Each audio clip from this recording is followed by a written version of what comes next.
Hello વિદ્યાર્થી મિત્રો, આપ સૌનું આપની આ યુટ્યુબ ચેનલ પર હાર્દિક સ્વાગત છે। તો આજે હું તમારા માટે લઈને આવી ગઈ છું ધોરણ 6 વિષય ઇંગ્લિશ યુનિટ 3 સ્ટ્રેન્થ ઓફ નેચરના રીડિંગ સેક્શનના તમામ પ્રશ્નોના ઉત્તરોની સમજૂતી, તે પણ આપણી નવી બુક પ્રમાણે। તે પહેલાં તમે જો આગળ લિસનિંગનો વિડીયો ન જોયો હોય તો જરૂરથી જોઈ લેજો અને આપણી ચેનલને લાઇક અને સબસ્ક્રાઈબ જરૂરથી કરી દેજો। તો ચાલો આપણે તમામ પ્રશ્નોના ઉત્તરોની સમજૂતી મેળવીએ। તો અહીં રીડિંગમાં આપણો ક્વેશ્ચન છે રિસીટ એન્ડ એન્જોય, એટલે પાઠ કરો અને આનંદ કરો। તો આપણો ટોપિક છે અ હોર્નબિલ્સ હોમ, એટલે કે ચિલોત્રોનું ઘર। તેમાં આપણું ફર્સ્ટ પેરેગ્રાફ છે એનું આપણે ગુજરાતીમાં અનુવાદ કરીએ કે there are a lot of birds like sparrows, doves, crows, bulbuls, cuckoos, peacocks, etc. around us. Some birds live in the forest. We cannot see them easily. The hornbill is such a bird. એટલે કે આપણી આસપાસ ચકલી, કબૂતર, કાગડા, બુલબુલ, કોયલ, મોર વગેરે જેવા અનેક પક્ષીઓ રહે છે। અમુક પક્ષીઓ જંગલમાં રહે છે, આપણે એમને સહેલાઈથી જોઈ શકતા નથી। ચિલોત્રો એક એવું જ પક્ષી છે। The hornbill is a unique tropical bird. It lives in the forest. Sometimes it also comes near the villages and cities. એટલે કે ચિલોત્રો એક અનોખું ઉષ્ણકટિબંધનું પક્ષી છે। તે જંગલમાં રહે છે, ક્યારેક તે ગામડામાં કે શહેરો તરફ પણ આવી જાય છે। એના પછી છે all the birds lay eggs in different kinds of nests, but our hornbills nesting method is different. Before laying eggs the female hornbill locks herself within a tree cavity by covering the opening with mud, barks, excreta, saliva, etc. એટલે કે બધા જ પક્ષીઓ વિવિધ પ્રકારના માળાઓમાં ઈંડા મૂકે છે, પણ આપણા ચિલોત્રાનો માળો બાંધવાની રીત જુદી છે। ઈંડા મૂકતા પહેલાં માદા ચિલોત્રો પોતાને એક વૃક્ષની બખોલમાં પૂરી દે છે અને તેનું બાકરું માટી, ઝાડની છાલ, ચરક વગેરેથી બંધ કરી દે છે। All the hornbills make nests in the cavities of tall trees.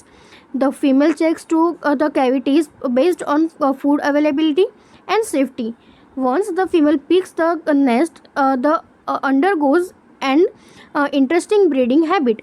એટલે કે બધા ચિલોત્રા ઊંચા વૃક્ષની બખોલમાં માળા બનાવે છે।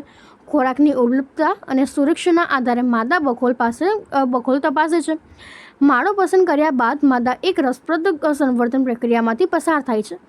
The main hornbill covers the cavity, leaving only a small hole to protect them for predator. એટલે શિકારી પ્રાણીઓથી તેમનું રક્ષણ કરવા માટે નર ચિલોત્રો એક નાનું બકોરું રાખીને બકોલને ઢાંકી દે છે। Male hornbills flies in search of food. It gets food and comes back. It puts the food through the small hole. નર ચિલોત્રો ખોરાકની શોધમાં ઉડી જાય છે, તે ખોરાક લઈને પાછો આવે છે, નાના બકોરામાંથી તે ખોરાક અંદર નાખે છે। એના પછી this process goes on for long, where the babies grow up. The whole family, the young ones and their mother, comes out from the nest. Till then, our male hornbill comes very thin, not because of dieting. એટલે કે આ પ્રક્રિયા લાંબા સુધી ચાલે છે। જ્યારે બચ્ચા મોટા થાય છે ત્યારે આખું કુટુંબ બચ્ચા અને તેની માતા માળામાંથી બહાર આવે છે।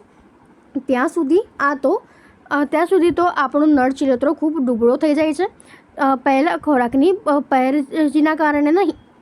એના પછી છે કે પાઠમાં આવતા સ્પેલિંગ્સ, તો તે આપણી પાસે થશે કે હોર્નબિલ એટલે કે ચિલોત્રો, સ્પેરો એટલે ચકલી, ડવ એટલે કબૂતર, કુકુ એટલે કોયલ, પીકોક એટલે મોર, યુનિક એટલે અનોખું, ટ્રોપિકલ એટલે ઉષ્ણકટિબંધનું, એગ એટલે ઈંડું, નેસ્ટ એટલે માળો, ફિમેલ એટલે માદા, ટુ લુક એટલે પૂરી દેવું, ટુ લોક એટલે પૂરી દેવું, કેવિટી એટલે બખોલ, ટુ કવર એટલે ઢાંકી દેવું, ટુ ચેક એટલે તપાસવું, બેઝડ ઓન એટલે ના આધારે, અવેલેબિલિટી એટલે કે ઉપલબ્ધતા, સેફટી એટલે સુરક્ષા, ટુ પીક એટલે પસંદ કરવું, ધ અંડરગો તો માથી પસાર થવું, ઇન્ટરેસ્ટિંગ એટલે રસપ્રદ, બ્રીડિંગ એટલે સંવર્ધન, હેબિટ એટલે પ્રક્રિયા, મેલ એટલે નર, હોલ એટલે બકોરું, ટુ પ્રોટેક્ટ એટલે રક્ષણ કરવું, મડ એટલે માટી, પ્રેડેટર એટલે કે શિકારી પ્રાણી, બાર્ક એટલે ઝાડની છાલ,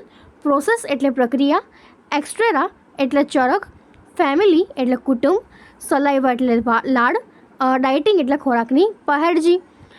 હવે એના પછી છે કે થિંક એન્ડ ડિસ્કસ, એટલે કે વિચારો ને ચર્ચા કરો। તો આપણને કહ્યું છે what happens if male hornbill diets or is killed before this process, who will feed the female hornbill and the babies. જો આ પ્રક્રિયા પહેલાં નર હોર્નબિલ મૃત્યુ પામે અથવા તો મરી જાય તો શું થશે? માદા હોર્નબિલ અને તેના બચ્ચાને કોણ ખવડાવશે? Answer: if the male hornbill dies while the female is in the hole, then the female and the young ones will all die. This is because they cannot come out of the nest and there is no way to get food. એટલે કે એના જે બચ્ચાઓ છે અને તે માતા મરી જશે કારણ કે તેને ખવડાવવાવાળા જે મેલ છે તે નહીં હોય, એટલે તે ભૂખના મારે મરી જશે. એના પછી છે આન્સર ધ ક્વેશ્ચન્સ. તો આપણને જે પ્રશ્નના જવાબ છે આપવાના છે.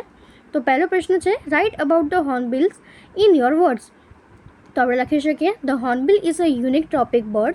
It lives in the forest. The hornbill's nesting method is different. The female hornbill locks herself within a tree cavity.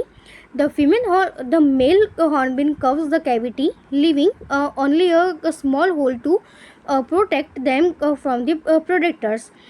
It puts the food through the small hole. When the babies grow up, they came out from the nest. એના પછી second છે who covers the whole of the hornbill's nest and why? Answer: the male hornbill covers the whole of the hornbill's nest to protect them from predators. એના પછી third question છે find out the sentences which the word whole is used and underline it them. The male hornbill covers by cavity, leaving only a small hole to protect them from predators. It puts the hole through food from the small hole. એના પછી fourth છે કે where do the birds lives in your area? તો થશે in my area birds lives in nests and on tree around houses. એના પછી fifth છે કે describe the nesting method of the hornbill. તો તે થશે before laying eggs the female hornbill locks herself in a tree cavity. The male hornbill covers the cavity, leaving only a small hole to protect them from predators. It puts the food through the hole. This process goes on for a long time. When the babies grow up, the whole family, the young ones and their mother comes out from the nest. હવે એના પછી છે કે read the story, એટલે કે નીચે આપણી જે વાર્તા છે એ વાંચવાની છે. તો એનું ટાઇટલ છે a good did always comes around, એટલે કે એક સારું કાર્ય હંમેશા ફળે છે. તો એના માટે આપણે લખી શકીએ કે ફર્સ્ટ પેરેગ્રાફ છે એનું ગુજરાતી થશે કે once there were two trees in the jungle. One was a mango tree and the other was bubble tree. The mango tree was kind, the bubble tree was not so. તો તેનું ગુજરાતી થશે કે એકવાર એક જંગલમાં બે ઝાડ હતા, એક આંબો હતો અને એક બાવળ હતું. આ બંને આંબો દયાળુ હતો અને બાવળ જે છે એ દયાળુ નહોતો. One day the queen bee and her bees come to the jungle for shelter. They saw the bubble tree and wanted to make a beehive it in. The queen bees asked, please let us use your branch. The bubble tree said, no, find another tree. The mango tree heard this and said, bubble tree, you have enough space, you can share it. The bubble tree got angry and said, if you care, let them use your branch. The mango tree said to the bees, you can live in me. The bees built their beehive in the mango tree and thanked him. એટલે કે એનું ગુજરાતી થશે કે એકવાર રાણી મધમાખી અને તેની મધમાખીઓ આશ્રય માટે જંગલમાં આવી. તેમણે બાવળ જોયું અને તેના પર એક મધપૂડો બનાવ્યો હતો. રાણી મધમાખીએ પૂછ્યું, મહેરબાની કરીને અમને તમારી ડાળીનો ઉપયોગ કરવા દો. બાવળ બોલ્યું, ના, બીજું ઝાડ શોધી લે. આ સાંભળીને આંબો ચાલ્યો ગયો અને આંબો બોલ્યો, બાવળ, તારી પાસે પૂરતી જગ્યા છે તો તું આપી શકે છે. બાવળ ગુસ્સે થઈને કહ્યું, તને જો પરવા હોય તો તેને દાઢીનો ઉપયોગ કરવા દો. આંબાએ મધમાખીને કહ્યું, તમે અમારા પર રહી શકો છો. મધમાખીએ તેમનો મધપૂડો આંબા પર બનાવ્યો અને તેનો આભાર માન્યો. One day the two woodcutters came. They saw the mango tree and wanted to cut it down. But one woodcutter showed the beehive and said, the bees will sting us. The bus will sting us. They decided to cut the bubble tree. They started cutting it. The bubble tree cried in pain. The mango tree asked the bees to help. The queen's bee said, let's protect the bubble tree. The bees stung the woodcutters. The woodcutters run away. The bubble tree was saved. The bubble tree said, I am sorry. Thank you for saving me. The bees told him that to thank the mango tree too. એટલે કે એક દિવસ બે કઠેરિયા આવ્યા. તેમણે આંબા પાસે જોયું અને તેમણે તે કાપી નાખવાનો વિચાર કર્યો. પણ એક કઠેરિયાએ મધપૂડો જોયો અને તે બોલ્યો, મધમાખીઓ આપણને ડંખશે. તેમણે બાવળ કાપવાનું નક્કી કર્યું. તેમણે તેને કાપવાનું શરૂ કર્યું. બાવળે વેદનાથી ચીસ પાડી અને આંબાએ મધમાખીને મદદ કરવા કહ્યું. રાણી મધમાખીએ કહ્યું કે ચાલો બાવળનું રક્ષણ કરીએ. મધમાખીઓ કઠિયારાની ડંકી. કઠિયારા ભાગી ગયા. બાવળ બચી ગયું અને બાવળ બોલ્યું, મને માફ કરો, મને બચાવવા માટે આદર. મધમાખીએ તેને આંબાનો પણ આભાર કરવાનું કહ્યું. The bubble tree promise to be kind and from then he started helping all.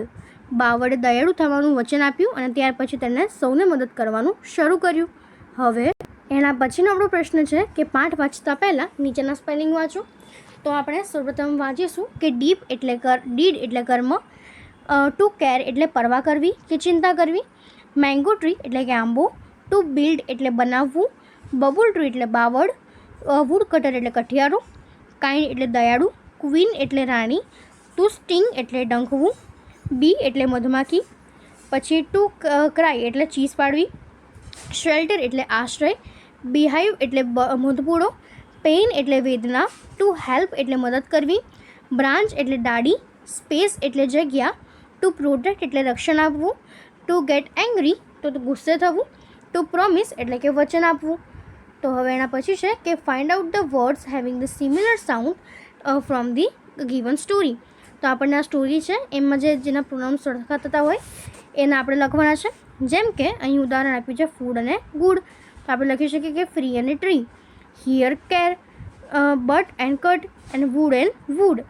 એના પછી છે કે classify the sentences and write them in the table. કે વાક્યનું વર્ગીકરણ કરો અને નીચેના કોષ્ટકમાં લખો. તો આપણને આ પ્રમાણેના વાક્યો આપ્યા છે. તો કોષ્ટકમાં આપણે લખીએ કે the mango tree, the bubble tree, you have enough space, you can leave in me, promise to be kind and form then he started helping, and bubble tree, no find another tree, if you care, let them use your branch. I am sorry. Thank you for saving me. હવે એના પછી છે answer the questions. તો હવે એના પછીનો પ્રશ્ન છે find out the words having similar sounds from the given story. એટલે આપેલ વાર્તામાંથી શબ્દોના સ્વરની સમાન છે તે શોધો.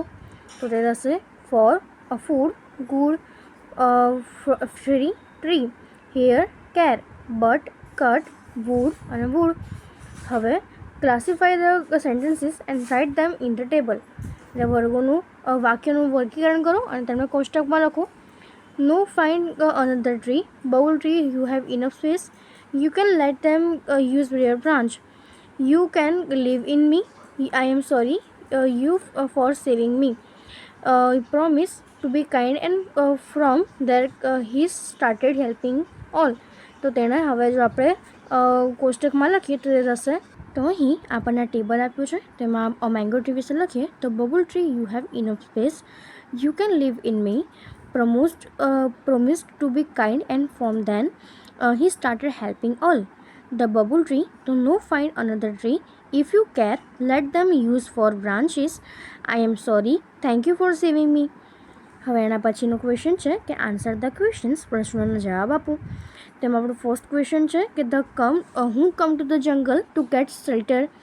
Answer the queen bee and her bees come to the jungle to get shelters. Second છે ધ મેંગો ટ્રી વોઝ, તો આન્સર થશે the mango tree was kind. Third છે what did the queen bee request the bubble tree. The queen bee requested the bubble tree to let them use his branches to make a behave. એના પછી fourth છે what will you do if someone ask for help from you. I will help that person. Did the bubble tree thank the bees, તો તે થશે yes, the bubble tree thank the bees. એના પછી છે what did the bubble tree promise. Answer the bubble tree promise to be kind and helpful all. 7 છે how is the honey bee useful to us. The honey B gives us sweet honey. It helps many useful vegetables and fruits to grow by collecting pollen from the nectar of flowers. હવે એના પછીનો question છે કે study the receipt એટલે કે આ રસીદનો અભ્યાસ કરો. તો હવે કીધું છે કે આન્સર ધીસ ક્વેશ્ચન્સ એટલે નીચે આપેલા પ્રશ્નો છે એનો જવાબ આપવાનો છે. તો આપણો ફર્સ્ટ ક્વેશ્ચન છે what is the name of the milk customer. Answer the name of the customer is Vedant Kumar Dashrath Patel. Second છે is this a receipt for the morning shift. No, this is receipt for the evening shift. How much milk did he sell in that shift?